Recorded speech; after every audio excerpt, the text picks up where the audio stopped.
Hello, can you hear me? Hello, yes, I can hear you loud and clear. How are you? Good, thank you. So I'll start off by just introducing you. All good. Awesome. So Graham Wheatcroft is a remote resilience coach, helping people to live with less anxiety to achieve greater fitness and keep a stronger connection with themselves. After experiencing an anxiety breakdown, he chose a holistic approach based around time-efficient fitness, connection with the mind, and spirituality to rediscover himself. Graham is also an internationally published author, featuring in the multi-author book Authentic from Key Publishing and #1 bestseller on Amazon in 4 countries. He is currently co-authoring his second book, The Transformation Within.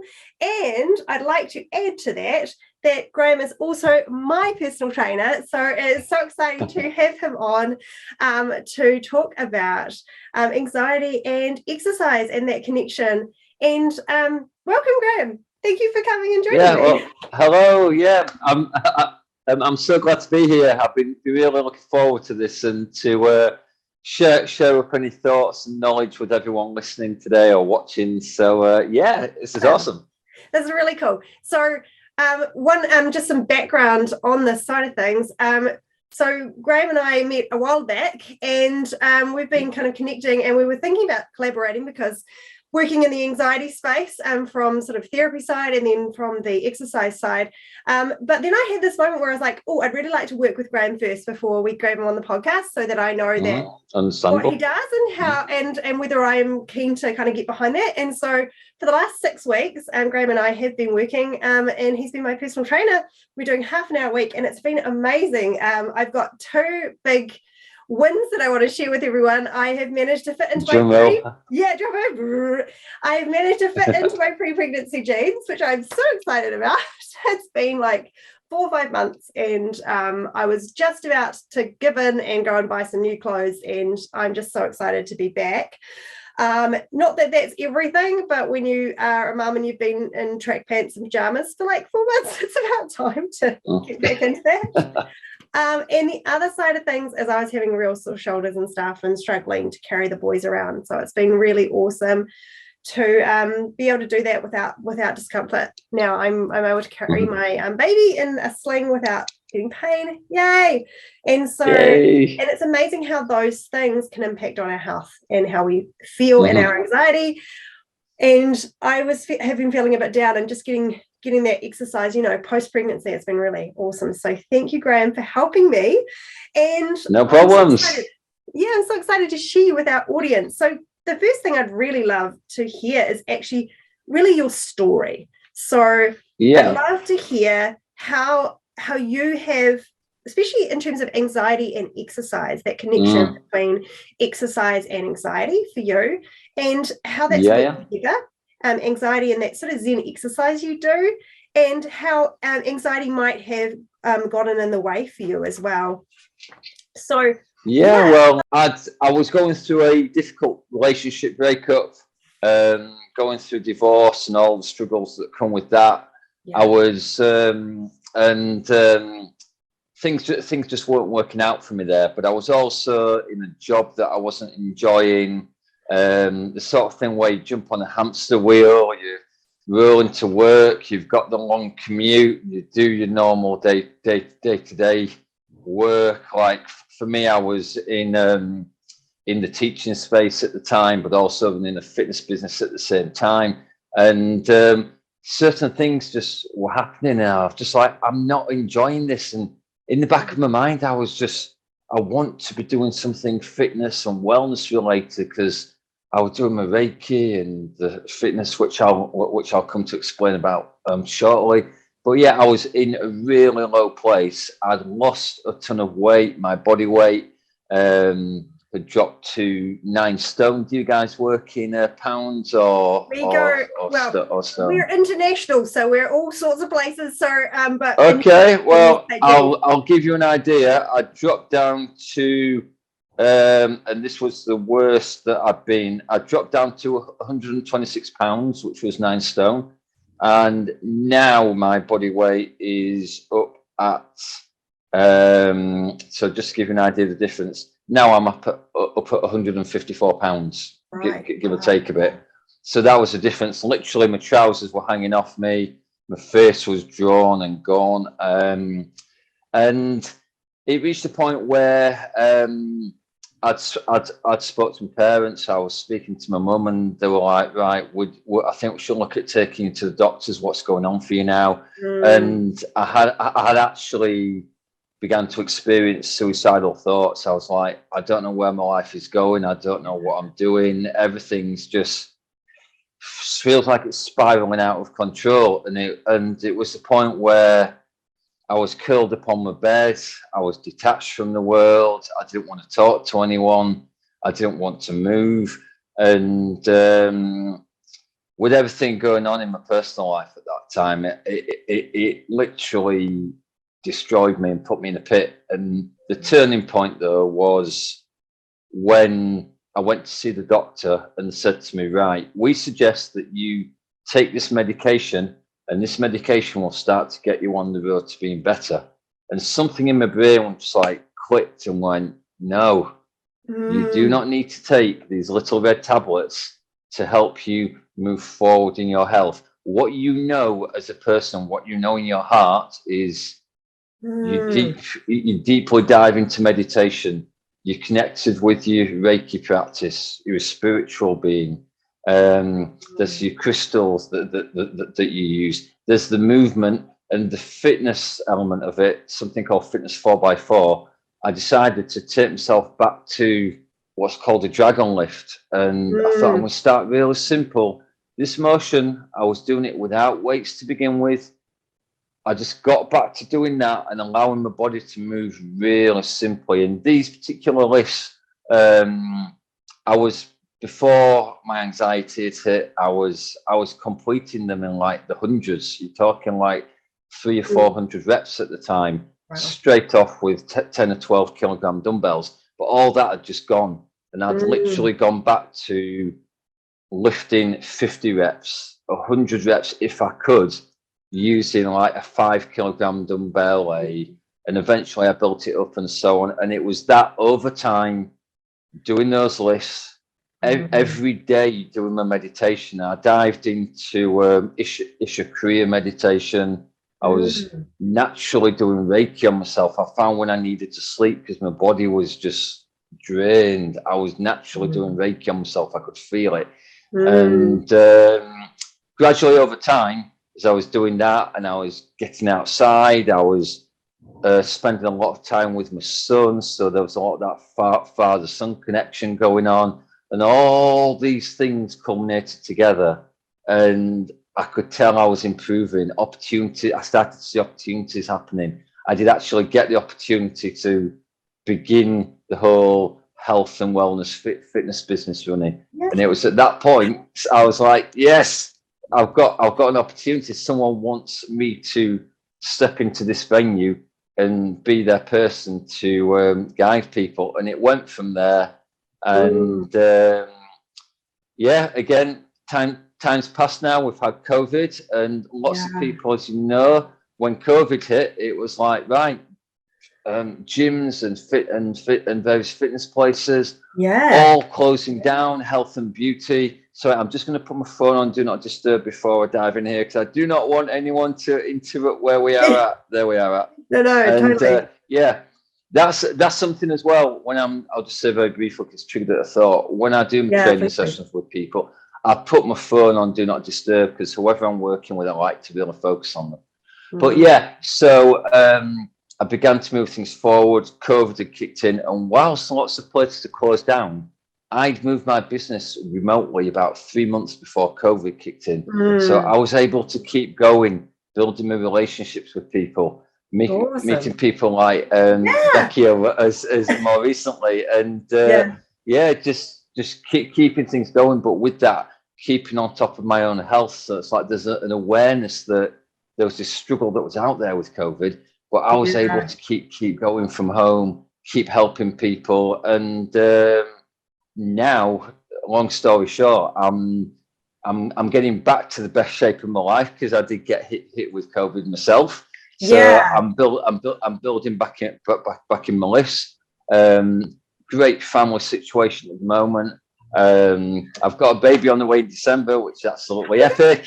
And just a lovely family vibe at the moment. And the business, I was just talking to my mum about this the other day, and she was like, is it, would you ever imagine that it is where it is now? And I was like, I had no clue when I started out in a small room, posters on the wall, doing it the old-fashioned way, and it's just like, and look at where things are now, and I can feel at the moment that things are stepping nearer. I suppose everyone uses the word that dream, but it's I've put the work in. I've got myself back, and to me, that's the thing. It's like when you reach that point where you're going down, or you're feeling that anxiety, focus on yourself. Do the exercise, get the body moving.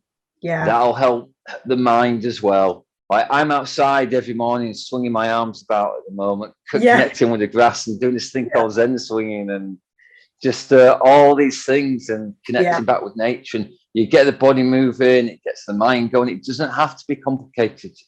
These are my most complicated piece of equipment.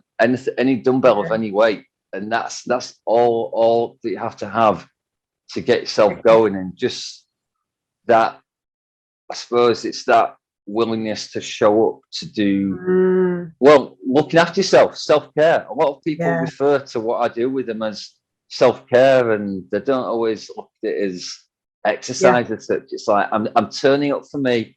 This is going to, I know I'm going to feel like I've risen a level afterwards, because even their breath, and it's like, whoo, yes, I'm here. So that's it. I know I've kind of gone off on a tangent there, but that's kind of what, that's kind of where I came from.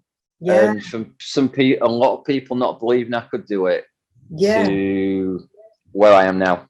So it's really cool to hear your story, and I'd love to touch on a couple of points. Actually, I love that moment in the doctor's office where you had that, it feels like this sort of transition moment, this sort of breaking point where you're just like, no, this is not the direction I want to go in. I don't want to rely on medication for my wellness. I know what I need, what you need, what has worked for you, and then diving in and committing to that and moving forward. We call that the decider zone. That's when you kind of you're in that distress state, and then you make a decision. You're like, actually, I'm going to find a way to get through this and get out of this. And then you committed to your regulation practices, the things that make you well. Your exercise, your spiritual practices, and your meditative practices, and then that helped kind of work through it. But I also think it's really interesting, because I also had that experience of being in a job that just was not working for me, and it's interesting how sometimes our mental health, where we have to kind of almost restart, it's like reboot our lives, that actually people have this idea of wanting to go back to normal, but sometimes those moments can actually take us into a better life, into the life, when we take responsibility and for our wellness and do something about it and make some changes, that it can actually mean that we end up doing something really rewarding, like what you're doing now, helping people with exercise and their anxiety. And with us, I never imagined I would do what I do now, and I absolutely love it. So it's amazing how you can transition through that struggle, can actually bring something more, even more beautiful into your life. Definitely. Like what you said there just triggered the thought. Like I've for where I'm at right now, and I've got my whiteboard here, hence pointing this way. I've wrote down some targets for July, and because I've had this slight step back in my fitness because of having COVID and stomach flu, I feel like I'm going through a process of reset now. So just for the month of July, I thought, just don't worry about like the whole quarter. Just go for this particular month and stuff. Focus on that. And like for my body, I'm like, reset to rebuild. I'm going to do 100 of these dragon lifts every day on whatever weight or with no weight. I did a video in my private Facebook group. I was in my pajamas. It was 7:30 in the morning. I thought, right, this is the only opportunity I've got to do it, so I'm going to do it.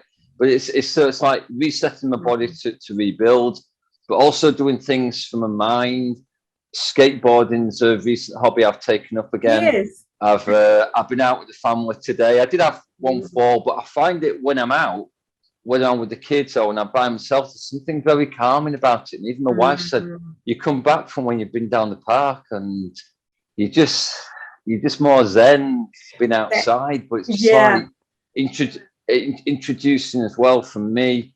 I've begun looking into the Bible as well. I've begun reading the book of Isaiah. I felt called to that over quite a few months. Like this month, I'm actually going to commit to reading something there because I feel that there's things you can discover from spiritual literature. I've read all kinds of stuff. I've read the Bhagavad Gita, reading portions of the Bible, various books around Reiki. I've got all sorts on my shelf that I've read. I've used the I Ching before, if people have heard of that. But then it's also thinking about, again, these are all things that work on the anxiety for me. As I said to you, it's looking after the body, ways to look after the mind. The meditations, as you mentioned, I listen to a meditation around gratitude. So I've acknowledged gratitude towards something every day. I'm not necessarily writing it down, but 90% of the time, I'm not even having that thought of gratitude for something, but particularly gratitude for myself, because we do a lot of showing gratitude to other people, but you forget the self.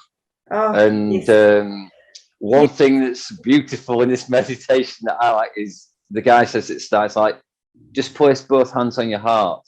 And you're just taking a few breaths, like, we can do this now, and just close your eyes and just deep breath in. Exhale. Before you take your next breath, just feel that heartbeat. Acknowledge that energy that's running through you right now. Just know, be certain that you are on the right path, no matter what's happening for you now. Deep breath in again and hold. Exhale. One more inhale. And gently exhale. Keep the eyes closed for a minute. Maybe acknowledge something that you're grateful for today, for yourself. And 3, 2, 1, open those eyes. Awesome. Thank you for sharing that. That's really cool. Yeah, just a really simple thing.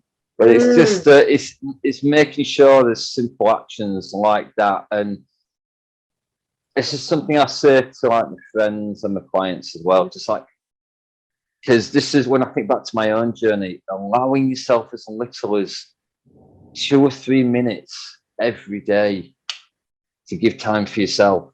Yeah. And over time, you can build that to longer periods of time, whether it's 2 minutes in a meditation to 10 minutes or 2 minutes of exercise of whatever sort, whether you're dancing around or whatever you're doing, to something else. Like I was saying to my wife today, we want to introduce more music into our lives.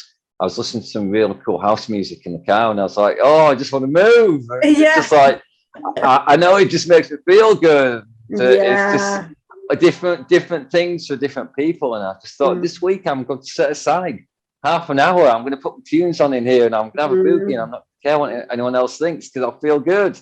And whatever it is that's the thing for the people listening and watching, whatever's your thing that gets you going, aim to reintroduce that back into your life would be my advice. And again, it comes back to that phrase, self-care, self-acknowledgement. Growth is one of the big things. And going back to what you said about when you're in that challenging place, that darkness, whatever you want to call it, there's a gift in that. You might be in that pit now, but you're going to get up to here. You'll close that gap by small actions and staying consistent with it, and you'll get the results, and that's it. I love that because that's exactly what our process is. So our process is the domino process.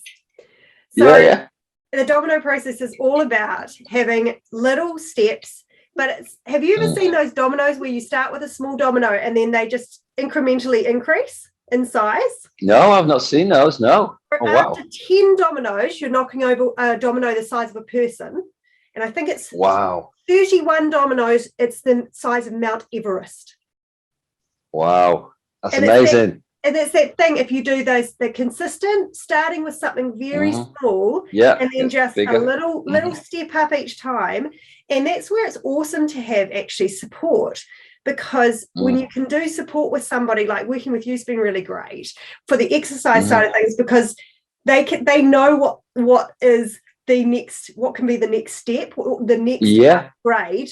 Whereas when you're kind of sometimes when you're going it alone, it's really hard to know what that next thing is. And sometimes if you bite off too much, it can be quite discouraging. But if you're not biting off enough, then you're not getting the progress. And so it's so that's where the guidance comes in. Definitely. Exactly.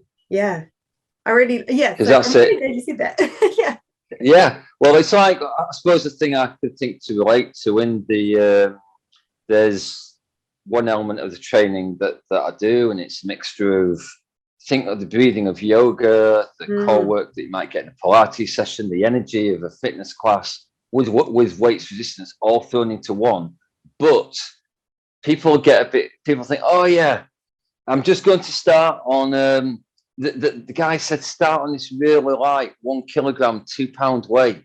What's that going to do for me? And then they realize we get going, and it's like, we're not just doing 1 or 2 reps here, and it's like okay, actually a 2 kilogram weight is challenging in this experience. And it's a case of, right, you've got to be humble enough to say, right, I'm going to take a step back, listen to the body, and listen to the mind. Because if you think I'm going to go on to that bigger weight, I suppose you could use this as an analogy across all sorts of things. That bigger challenge in my life, the stress levels, the cortisol and everything just goes up. It's too much. I can't do it.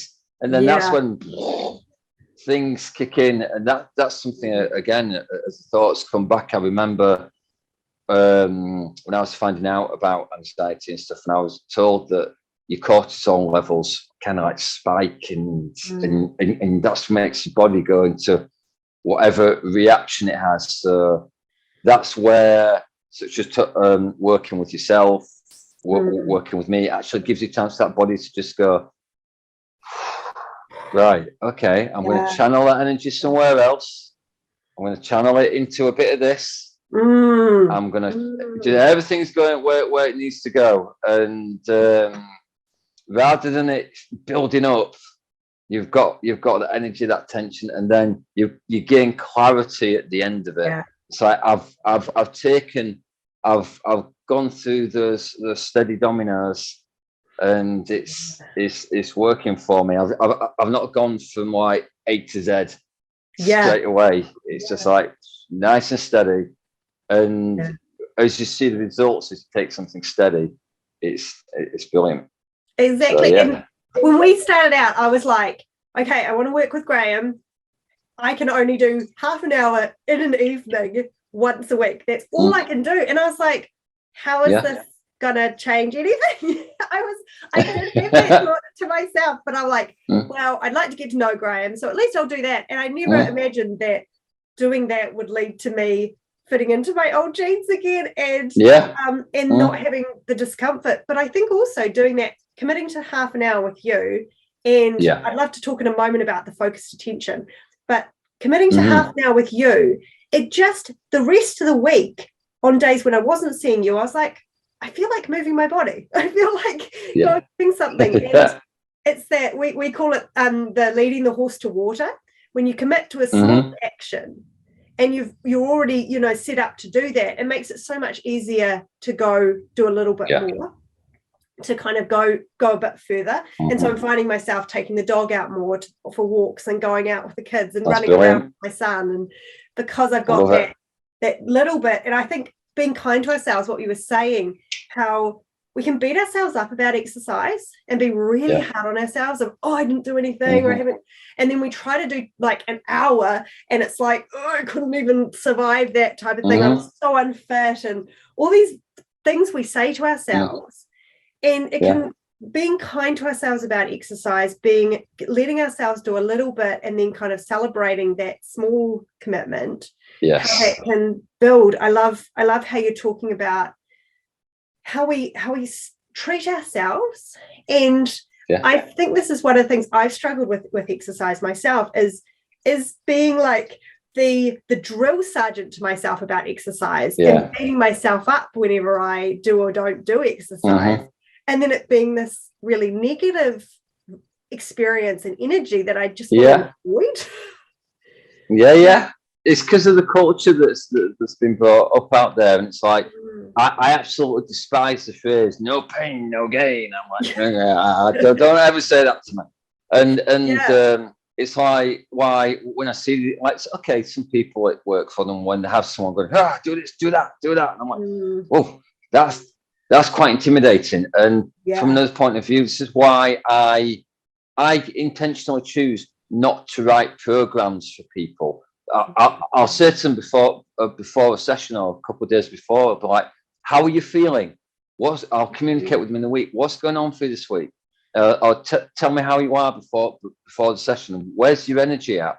And one day they might be, oh yeah, totally on for this. Let's do it. And then you're like, not feeling it. Can we just do something a bit more gentle? And like, we'll just go with it. And then it's about understanding how the person's feeling. Okay. And even though it's remote, you can still get and receive an energy from someone, and know how the session is going to go, rather than be like, right, okay, today you're going to do this many squats, you're going to do this many push-ups and this. I'm like, oh God, no, this isn't happening today. And it's like, right, okay, today you're not feeling it. We'll change it up, and we'll go down this route instead. And I love that about you. It's like things day to day, and this has happened in business for me and life and other things. I've been like, right, I've got best laid plans. I'm going to write this today. I'm going to publish that thing. I'll do this, and this. Something gets in the way. It's like, whoa, that's not happened. I'm like, right, okay. I might be feeling a little frustrated about it now. I might do a little journal entry, a thing called a stack that I do about it, process my thoughts. What lesson can I learn from this? But I'm not going to get stressed about the fact that it's not been able to happen. It's just, universe does its thing, as I say. Sometimes it goes shunts and shoves you in another way so that you can grow and learn something in a different way. But I suppose the main thing from that's like not to have things in tablets of stone all the time. Exactly. And I love this. Like, this is one of the funny things that I've always been very resistant to having a personal trainer, because I'm like, I don't want someone looking at me and being the like, I'm like, I'd rather be in a class and be an anonymous amongst a whole lot of people. But one of the interesting things I think with your approach is that it was almost like the equivalent of going for a massage, where somebody is focused on you. What are your needs? What do you need right now?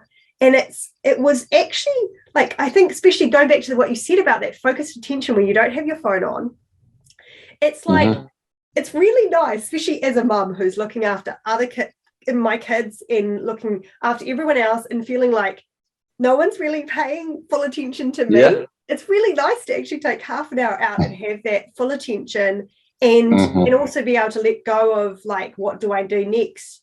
It's interesting how having that one-on-one support and exercise, when it's someone who isn't replicating the drill sergeant that you might have in your head, but is actually the self-care, encouragement side of things, how nurturing and caring that's been. I never expected that, and that isn't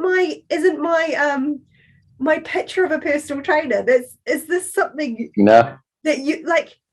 Has it always been your approach to do it this way? Is this just how you've naturally personal trained? I just go with how natural do it. Like, it's funny because people said to me recently that they don't think of me as a don't think of me as a typical personal trainer, or they almost don't. Some people are like, I don't know if that's even the right phrase for it, but just like, I just go with what feels right. It's like, I don't if someone, like, I've got a client in the States, and he likes to be pushed, and we'll do it where I will, partly because of timings and stuff, but I will actually physically do the session with him, because if I'm there and I'm feeling it and I'm needing to go and all this, there's a bit of, I'll be honest with you, male testosterone flying about and all this kind of stuff. And sometimes I bring that energy, but then I'll have another client who's like, I've got a couple of 78-year-old clients, and they want something a bit calmer, and we'll just chat, and we might be moving really slowly, whatever it is.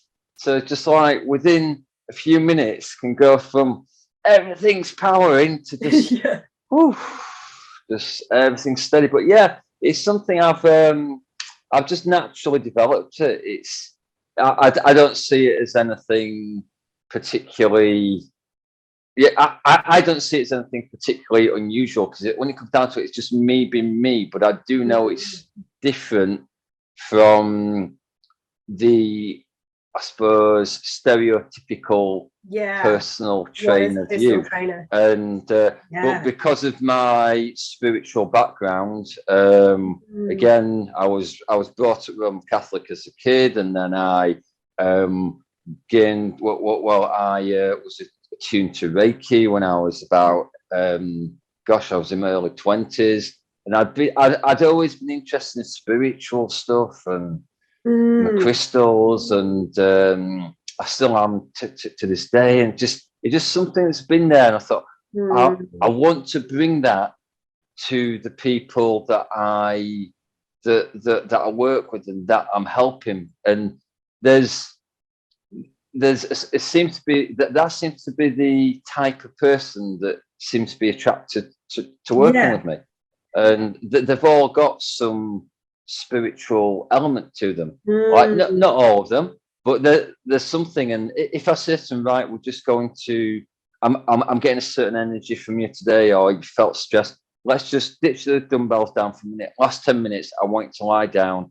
I'm going to, I can turn my video off, just listen to my voice, and we'll do a guided meditation.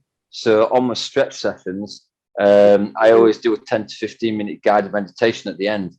I've had my clients fall asleep on me. You get to the end of the session, it's like right, I'll see you all soon. I've got a text message from the 15 minutes earlier. I fell asleep. I fell asleep for half an hour afterwards. I was like, oh, that's good. But but that's it. That's the sort of thing that you couldn't do in your standard gym setting. And the thing is, because you're in your home setting as well, and you're in your home comforts, coming back to the anxiety side, it's where I'm like, you're going to be less stressed. Things will just be calmer because you're in your own setting, you're comfortable. You've got all your home comforts. You can, if you want, like I am now, I've got a diffuser going with some essential oils going. If you want to create a certain smell and vibe in the room, you can. And it's all these little things to make it a more personalized experience, and actively encourage people to do that. I love this on the business side of things, because I think people get really anxious about being everything for everyone, and that you end up losing what is uniquely you, and not being able to provide that, which is the thing that people will actually be really attracted to you and your business for, is something that you provide naturally as yourself, which connects with people like that. And I love your approach with anxiety as well, because it definitely has this way of sort of getting in touch and tuning. It's almost like a therapeutic, like a therapy session using exercise. It is. Well, it's like, again, I mentioned these quite a few times through this conversation, but even the dragon lifts, that whole motion, I find it very calming, very meditative. I'm having to breathe in a certain way, and it becomes relaxing. Whether even if I've got weights in my hands, I'm like, yeah, I could keep on doing this forever, and I'm switching off. Everything outside these four walls doesn't matter. This is my time. I'm just doing this for me, with or without the weights. It might be squats. It might do something different. I've done it before where I did a moving meditation, and I squatted for an hour. I must have done over 1,000, but I was just going and breathing. I've taken clients through it before, and it's like the lists as well. It's like you just have to. It's like working inwards. People talk like it's something I've taken this first from a guy called Troy Casey. I'm going to be honest here, and he talks about working inwards. People work out a lot, so why not? Okay, we do work out, but let's actually allow ourselves to go in and build our resilience, and just look after ourselves that way. So go inwards, and that would be my thing to put out there to people. Like, what can you do today just to go deeper? Whether you put your hand on your heart like we did earlier, whether you just lay down on your bed, whether before you go to bed, like I use a sleep app. There's a story, there's some music, depending on how light it is outside. I've even started wearing this lovely eye mask now. It's like it lets me go in, and whatever I may see, whether it's colours or if any thoughts come into my head, it's like, right, when thoughts come into your head, whatever it's to do with, I'm like, I can choose whether what I do with this thought. Okay, it's like I can acknowledge it, I can start worrying about it, or it's like I can think, right, I can't do anything about this right now because I want to go to sleep. I'm going to acknowledge it, and you can choose the thoughts that you want to do things with. And it's like, or choose a thought, like, right, I'll box that back a bit. I'm going to focus on this thought, whether it's an affirmation, whatever it might be. Whether it's, I'm just going to lift one more time with this weight, or whatever it might be. It's, well, that's it. I'm just going to have a quick look at my questions because I know that there were some things that I really wanted to cover off. Yeah, go for it. Go for it. Please do. I'd really like to know, because we help, especially help entrepreneurs with anxiety, and I'd really like to know how you challenged your anxiety and fears. What did you do to challenge them to be able to make the leap to start your own business, to be able to do what you do now? Yeah, well, that's a really good one, actually. It was like so how did I challenge the anxiety itself? It was literally by repetition of my actions. That's the only way I can think to do it. I was like, I discovered what was working for me, and I was like, I've got to do that every day. And then as far as how that led into business, I was like, right, well, this is just something that's working. I was picking up a few clients, and it's like they were all coming to me saying, I'm experiencing stress or I'm experiencing anxiety, and I'm like, this isn't by accident that this is happening. And I'm just like, right, this is sort of people I'm going to market to. I'm going to I have a conversation with people before they sign on with me, and it's just like, right, I get to know these people, and then that's how the business builds from there. Because it was like I've directly experienced that anxiety and everything that comes with it. So it's like, because I know that I've been through that journey, I can confidently communicate that, whether it's on social media or whatever, to people out there. So this is my story. And I love that. Oh my God, that's it. You tell your own story, and so many it's people, like, so many people go, I've had anxiety, I need to keep this quiet, I need to hide this away, because if this gets out, then this could destroy my business, or this could, like, this could get in the way of my future. It built my business. And this is built it. Same. Yeah. Oh my God. It's like the what's that saying again? The best way out is through. If you can do that, and it's like whatever you can do to release it, like it's always there for all to some degree, but the best way out is to go through it. Might not be easy. It's not just going to be like that. It's likely to be like that and round in a circle and all kinds of stuff. Yeah. But it's, again, go through, be strong. You're doing stuff to drive yourself forward, and poof, you'll get there.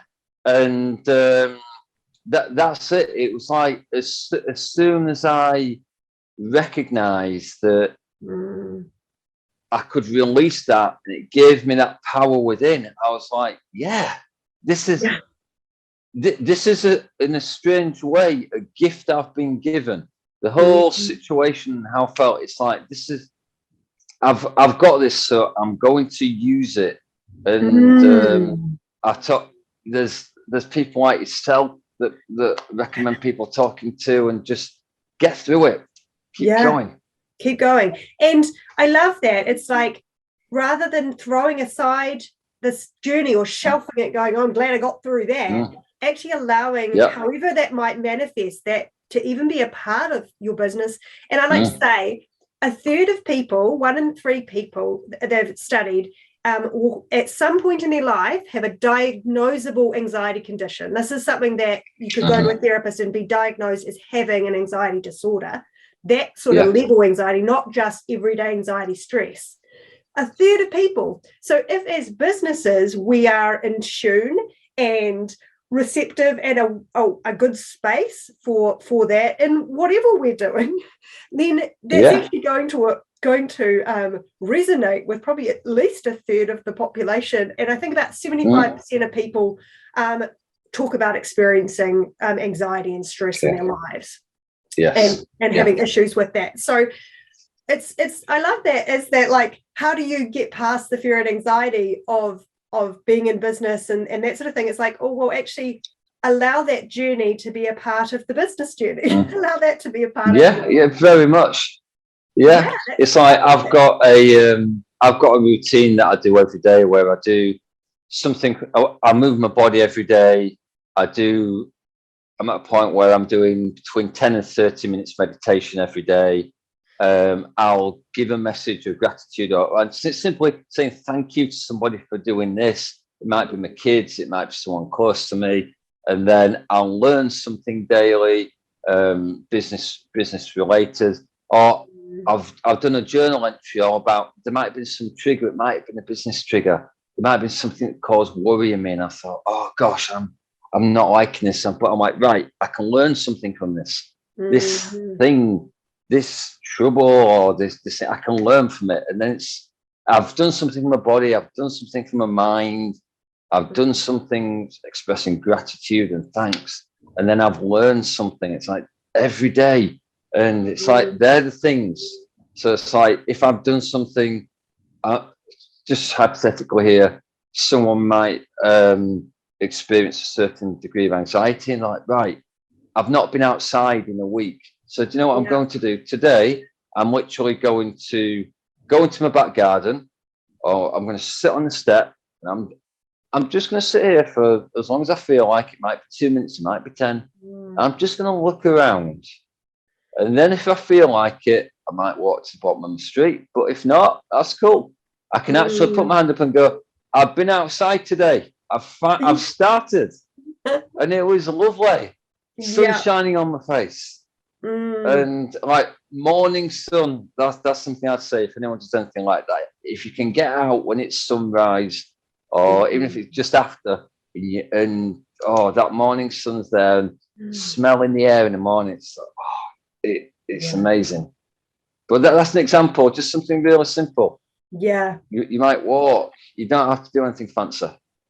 And this is the thing, like, it's really exciting. I think it's good to show people where you can get to be in that really like the lowest place you can really get to, really severe, you know, your body was showing it to get to where you are now. And I think it's really good. Like that's what we call the mastery zone, when you've got this level of mastery with your anxiety, that it's actually you're able to use that experience and what you've done, the work you've done to propel your life forward. And I'm just so excited to have had you on our podcast to be able to show people what that can look like, what that mastery can manifest as, and what can happen in your life and business when you put in that small consistent work. And it's I love that one of the difficulties with medication is it can be this thing where even if people see progress, they attribute it to the medication rather than actually doing the work and doing the internal work, and then having the confidence that, hey, when I have a setback, I've done this, I've gone through that process, I can do this. And it's the difference between, I think, the confidence that it can build when you do that internal work. It's really exciting to see. But I know we said half an hour and it's now 45 minutes. So it doesn't matter. I've got one last final thought. It's just like for people who everyone, I'm sure, is progressing forward in all sorts of ways. But I'd ask yourself this one question. Just say to yourself, how far have I come? Yes. So look back to that point where things were at the lowest, and then look at them now. I was scrolling through my phone. I was deleting a load of pictures because I'm running out of memory and stuff. And I came across pictures. I'm like, whoa! It's like that's where I was. And look at things now. Okay, 6 years down the road, but I'm like, this is pretty good. Yeah, this is more than pretty good. This is great.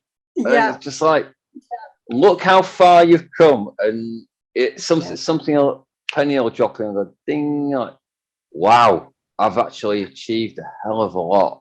And actually say to yourself, I'm proud of myself. That distance you've come. It doesn't have to be loads, but it could be. You just look back, and it might be 2 years, it might be a year. Wow. Yeah. You'll surprise yourself. Sometimes we can get so focused on where we are right now that we don't look at how far we've come. And it can I'm putting up my hand to be one of the people who does this sometimes. I'm just like, oh my gosh, how can I be a person who helps people with anxiety? I'm having a day where I'm struggling. And it's just like, wait a minute, stop, look back at how far I've come, and actually it's okay. Like, even for us as the people who are helping other people, especially for us actually, that we are on the journey, we're working through it. Some days we have great days, some days we don't. But looking at how far we've come, it's that sharing that journey and what's possible for other people is what's, I think, so important for us to be doing. Yeah. Definitely. And that's a bit of what I'm going to be talking about in this next book I'm co-authoring. There's going to be a lot of tips and tricks on this sort of thing in there. So cool. Well, we'll have to get you back on to share it with us when it comes out. That would be really exciting. Yeah, for sure. Excellent. Awesome. That's been brilliant. I will see you tomorrow for our next session. Yes. I'm excited for it.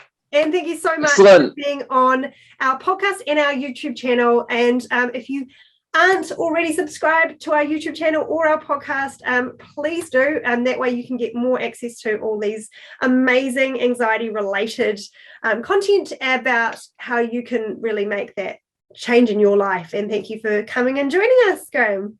Super. Thank you very much. Really enjoyed it. All right. Ciao for now. Awesome. See ya.